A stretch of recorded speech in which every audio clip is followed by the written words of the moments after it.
In today's video, I'm going to teach you how to take your villain from blah to terrifying. First, let's back up and let's define the difference between a villain and an antagonist. The antagonist has goals and attitudes and drive that conflict directly with the main character or the protagonist, whereas the villain makes the bad stuff happen. Today's video topic is one of my favorite, you guys. I love a good villain. I do. I love them probably because I have a love of abnormal psychology. I've always loved abnormal psychology. I'm kind of weird like that.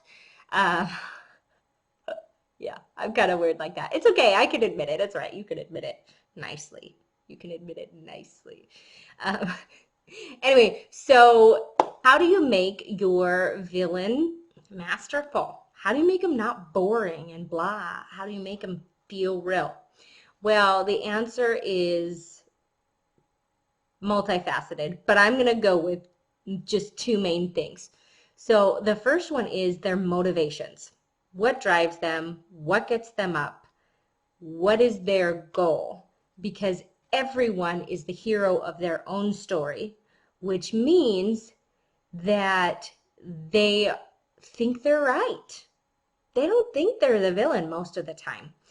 Even people with personality disorders and things like that, they usually don't think they're the bad guy. So what drives your character? What's moving them forward and causing them to do the things that they're doing? Have you ever heard the term baddy, bad guy? I have. It's used among writers and readers to talk about the villains that don't feel real, that their motivations are strange. And let me just throw out an example for you, okay? The villain who decides to blow the world up that he's currently living on with nowhere else for him to go. Really? You're just going to blow yourself up with everybody else? Yeah, I didn't think that one through, did you? And the answer is nope, because the writer didn't make them think it through. You, as the writer, have to force your characters to think things through. Just because someone's homicidal does not mean they're also suicidal. Seriously. So maybe they are. Write it.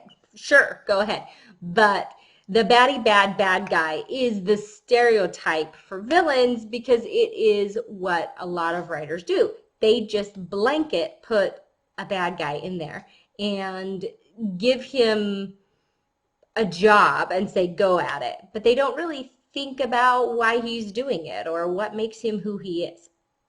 So if you want to write a villain that is terrifying and gripping, they need motivations. Beyond that, they need their own limitations and their own personality quirks and personality disorder. So remember that they were first a person before they became your villain. Don't forget that when creating the character. They still have their backstory, they still have their favorite breakfast, things like that. Now, the things that you're going to put into the story are not necessarily going to be all of their favorites. You're not going to say their favorite color is orange and they like breakfast in bed and they like their eggs scrambled instead of fried. Blah. Forget those questionnaires. They're not going to help you. You have to know who your character is and what matters to them. Are they a foodie?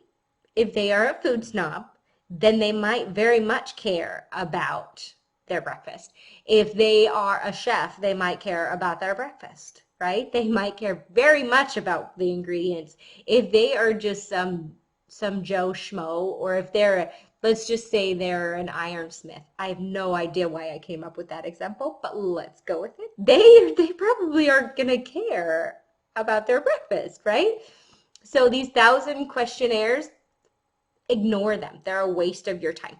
But know what drives your character. Know what's important to them, because that's going to shape who they are and the goals they make and the directions they take when they try and accomplish whatever it is they're trying to accomplish.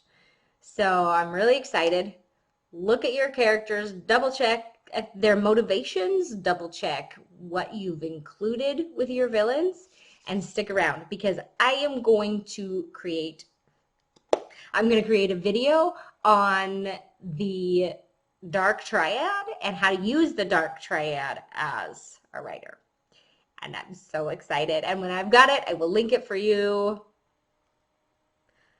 Welcome to my channel, guys.